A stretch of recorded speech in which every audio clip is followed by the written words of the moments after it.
Estimados estudiantes, un saludo cordial. En el video de hoy vamos a estar tratando un tema muy importante, que son los ácidos nucleicos.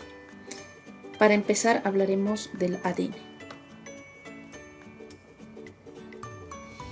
Bien, a nivel general, los ácidos nucleicos son biomoléculas cuya función, la más importante, consiste en almacenar y transferir información genética.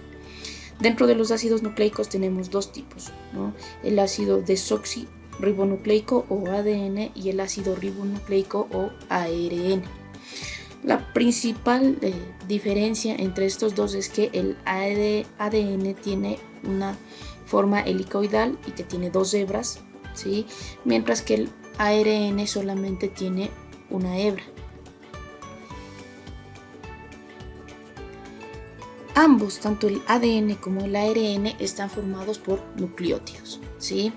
Que son las estructuras que forman al ADN y al ADN.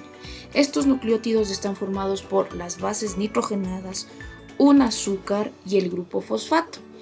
Ya luego veremos qué bases nitrogenadas tiene el ADN y qué bases nitrogenadas tiene el ARN, qué azúcar tiene el ADN y qué azúcar tiene el ARN. El grupo fosfato en ambos casos es el mismo. Bien, el ADN. El ADN, esta estructura fue descubierta en 1953 por Watson y Crick, pero también tuvo estudios anteriores con Wilson y Rosalind Franklin, ¿sí? Quienes básicamente estudiaron la estructura del ADN. Como ya les mencioné, se compone de unidades llamadas nucleótidos y cada nucleótido contiene un grupo fosfato, un azúcar de 5 carbonos que es la desoxirribosa, de ahí el nombre, ¿no es cierto? Ácido desoxirribonucleico por el azúcar, y una base nitrogenada. Una molécula de ADN se compone de dos cadenas de nucleótidos unidas por puentes de hidrógeno entre las bases nitrogenadas. Ya vamos a ver más adelante esto. Entonces tenemos el grupo fosfato en este lado de amarillo, tenemos luego el azúcar que es la desoxirribosa y luego tenemos la base nitrogenada. Veamos entonces. El grupo fosfato siempre será el mismo, ¿no? Es el fósforo y 4 oxígenos. Las bases nitrogenadas, ¿cuáles son las bases para el ADN? Tenemos dos tipos de bases nitrogenadas. Las purinas, que es la guanina y la adenina. Guanina se simboliza con la letra G, adenina con la letra A. Y las pirimidinas, que es la citosina y la timina. Siempre irán en este par, ¿no es cierto? Guanina con citosina y adenina con timina. El azúcar, como les había dicho, en este caso del ADN es la desoxirribosa.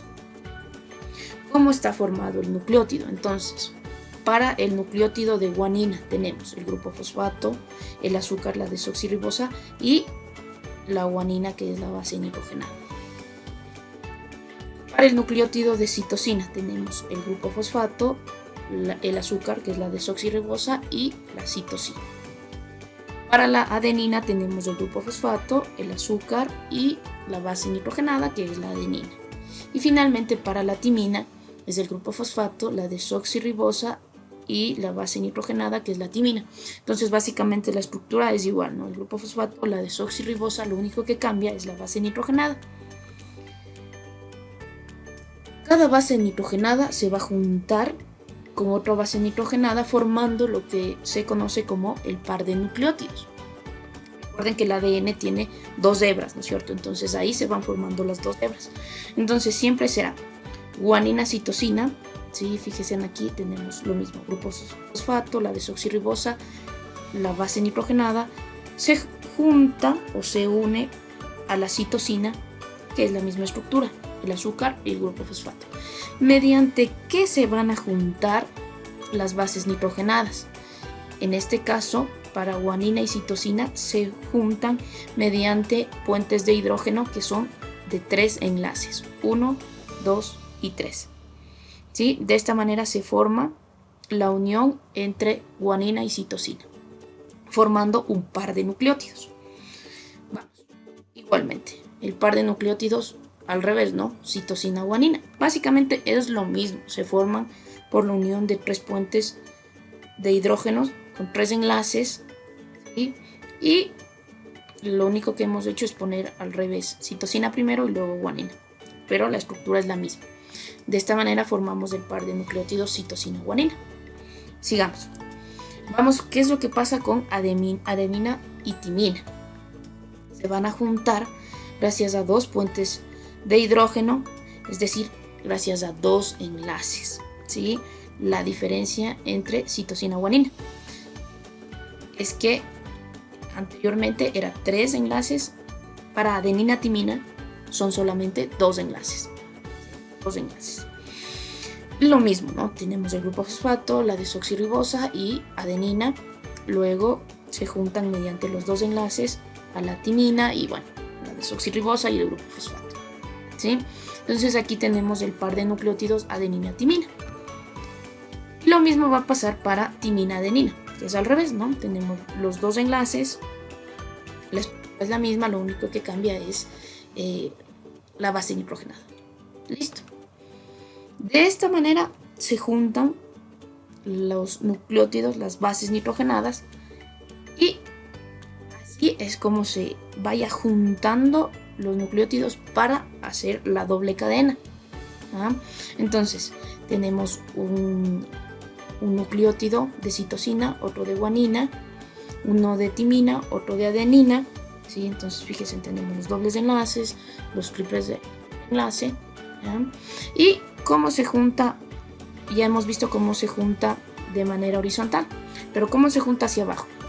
El enlace para juntar hacia abajo es entre el azúcar y el fosfato. Entonces del azúcar al fosfato hay un enlace y de esta manera se va formando la doble cadena, ¿sí? Lo mismo que hemos visto, pero ya estamos formando una cadena un poco más larga. Y aquí tenemos un ejemplo, ¿cierto? Entonces fíjense aquí, es lo mismo, ¿no?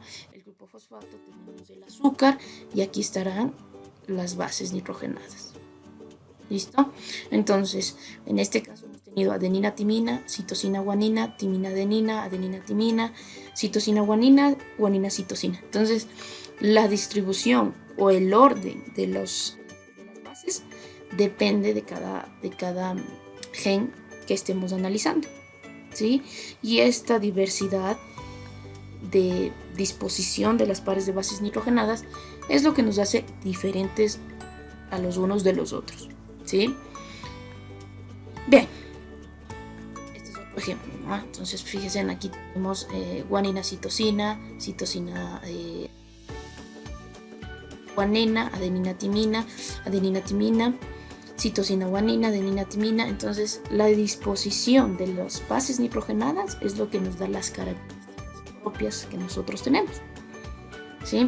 Aquí tenemos, ¿no? Timina-adenina, timina-adenina, citosina-guanina, adenina-timina, guanina-citosina.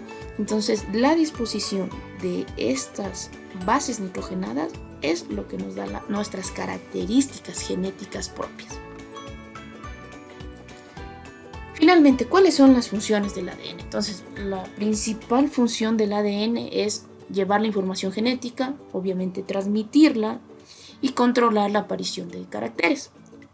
Las características que nosotros tenemos son gracias al ADN de papá y mamá, ¿sí?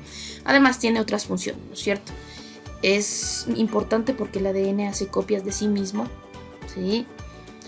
Cuando obviamente las células necesitan multiplicarse, ¿ya? Estas copias que hace de sí mismo es un proceso que se llama replicación. ¿Listo? Que obviamente lo verán cuando estén en segundo de bachillerato, con más profundidad. También se encarga de la construcción de proteínas. Este proceso que sirve para construir proteínas se conoce como codificación, ¿ya? Obviamente que sabemos que todas las funciones de la célula son llevadas a cabo por medio de las proteínas, entonces es importante, ¿no? Si no se forman proteínas, no se llevan a cabo las funciones más importantes, ¿sí? Eso en esta parte de la construcción de proteínas. Otra de las funciones es que también se encarga de la diferenciación celular. Entonces, no todas las células que tenemos en nuestro cuerpo son las mismas. O sea, tenemos diferentes tipos de células y cada una de ellas cumple, obviamente, sus funciones, ¿ya? Esta función que cumple el ADN en formar diferentes tipos de células se conoce como una gestión celular. ¿Ya? Ojo, ¿no? A pesar de que tenemos diferentes tipos de células, tienen el mismo material genético. Ojo, ¿ya? Una célula de nuestra piel tiene el mismo material genético que una célula hepática, por ejemplo, del hígado. Y tienen el mismo material genético, pero difieren en su función. ¿Listo? Aquí decimos, ¿no? Las células hepáticas, las células de la piel, las células del estómago. Tienen el mismo material genético, el mismo ADN, pero su función obviamente es específica. ¿Sí? Eso se llama gestión celular. Muy importante lo que hace el ADN. Y algunas cosas que hemos venido hablando a lo largo de este primer trimestre es de la evolución, ¿no es cierto?